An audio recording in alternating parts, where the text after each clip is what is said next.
If you take a look at some of the stories of ancient shamans, stories of them being able to see inside the body of somebody, see their illness and be able to address it using means that are not understood in our waking consciousness.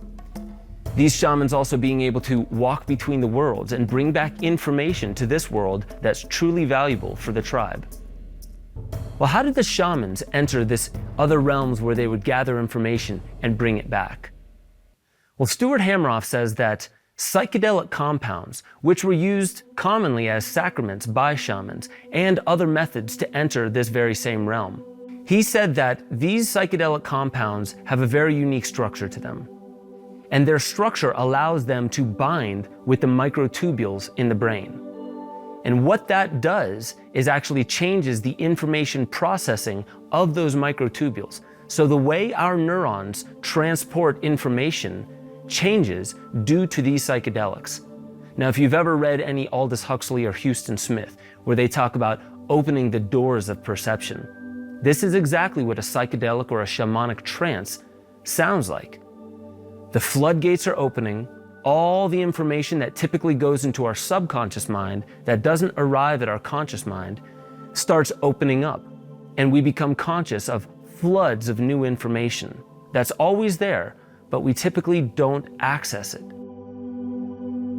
Now, I want to take you back in time to take a look at a Chinese physician named Hua Tuo, roughly 120 to 200 AD.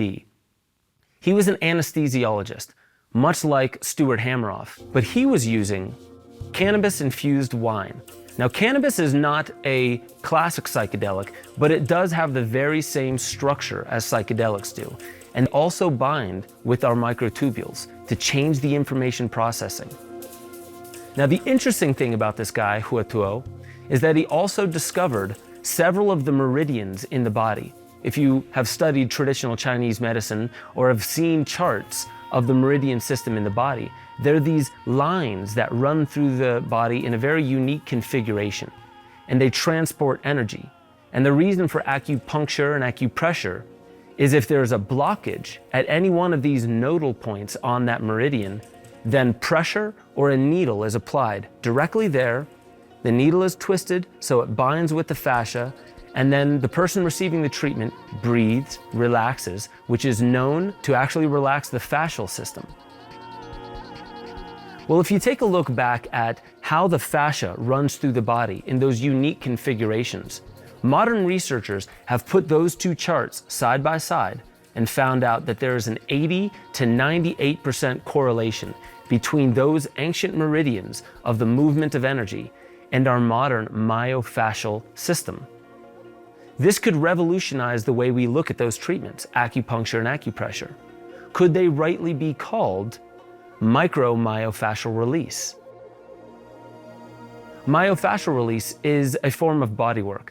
It may look to the untrained eye like massage therapy, but it's not. It's working on adding pressure to a unique spot on the fascial train.